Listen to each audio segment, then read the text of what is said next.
And Mr. Porter touched on this, and I'll just reiterate, a pronouncement of arrest is not required to complete a lawful arrest, as both the United States Supreme Court and the Georgia courts have expressly rejected. I point out that on the tasers, you see item 2 can cause death or serious bodily injury. So even the manufacturer of a taser understands that it can be used as a deadly weapon. Concluding remarks.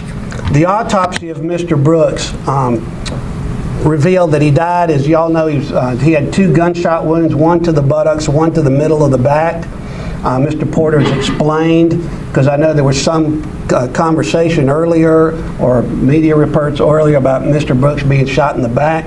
The frame-by-frame analysis explains how that happens and how quickly that can happen. Crime lab results. Mr. Brooks' alcohol was a .102.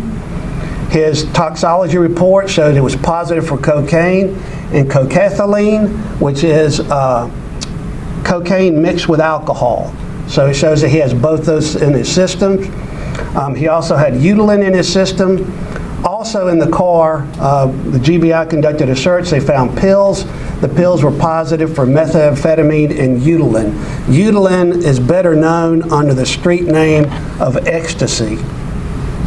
I also point out that Eutylen is also found in the toxology report in Mr. Brooks' blood.